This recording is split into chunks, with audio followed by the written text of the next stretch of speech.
สิเป็นบ้าน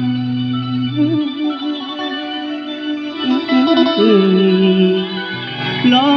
ยผัวน้องปานอายนี่นา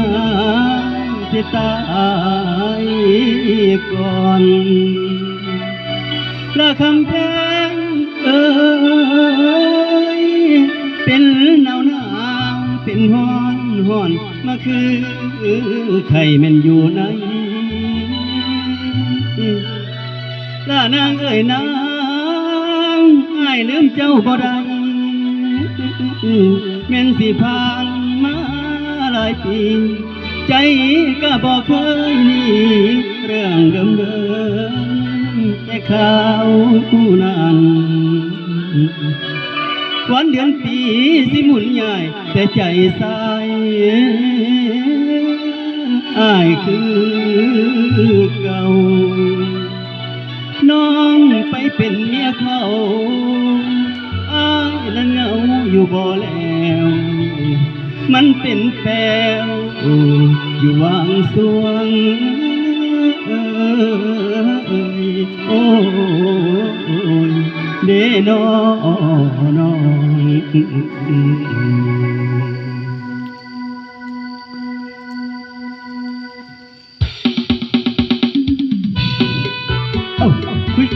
ช่วย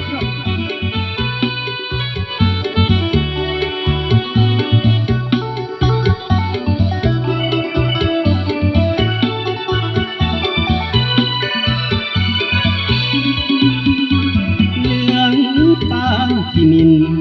อ้ายบอกกินข้าวปลาอาหารตั้งแต่น้องไปแต่งงานอ้ายสงสารมาหลายเดือนปี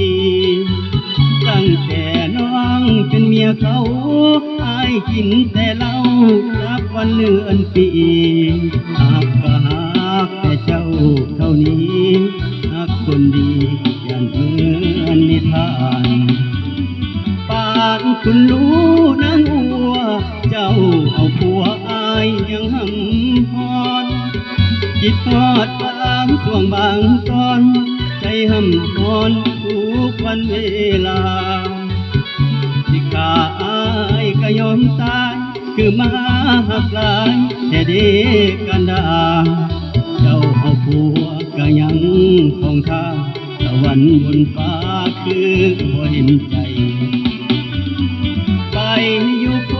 นละกำอ้ายก็นำส่องเฟซส่องไลน์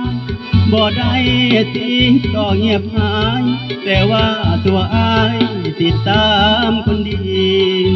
ติดตามทุกความเคลื่อนไหวติดต่อบ่ได้สิทธิ์อ้ายบ่มีหากก็หากแต่เจ้าชาตินี้หากคนดีบ่มีไผปานเรื่องคือหวานทรมานบ่คอยใจลอยสู่มือต่ำตื่นน้อยใจนอนห้องให้นักเอาตรงเศษลายอ้ายนั่นคือคนตายคิดฮอดหลา